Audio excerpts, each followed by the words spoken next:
వైకుంఠ ఏకాదశిని పునస్కరించుకొని తిరుమలలో విస్తృత ఏర్పాట్లు చేస్తున్నామని టిటిడి అదనపు ఈవో వెంకయ్య చౌదరి తెలిపారు. జనవరి 10 నుంచి 19వ తేదీ వరకు 10 రోజుల పాటు వైకుంఠ ద్వార దర్శనానికి అవకాశం కల్పిస్తున్నట్లు ఆయన చెప్పారు. స్థానిక అన్నమయ్య భవనంలో టిటిడి వివిధ శాఖల ఉన్నతాధికారులతో ఆయన సమావేశమై వైకుంఠ ఏకాదశి ఏర్పాట్లపై సమీక్షించారు.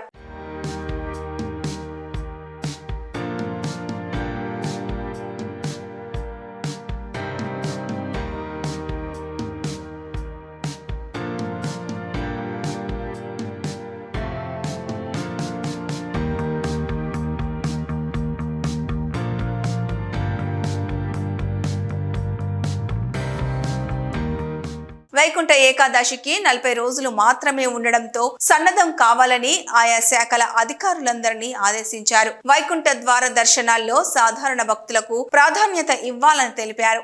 సాధారణ భక్తులకు ఎక్కువ దర్శన సమయం కల్పించేలా జారీ చేయాల్సిన టికెట్ల కోటా, ఇతర అంశాలపై 2 వారాల్లో మరో సమీక్ష సమావేశం నిర్వహిస్తామని తెలిపారు. వైకుంఠ ఏకాదశికి సరిపోయే పూల అలంకరణలు, వసతి, శ్రీవారి సేవకులు, స్కైట్లను నియమించడం, ట్రాఫిక్ నిర్వహణ, పారిశుద్ధ్యం, ఇతర అంశాలపై కూడా ఆయన చర్చించారు.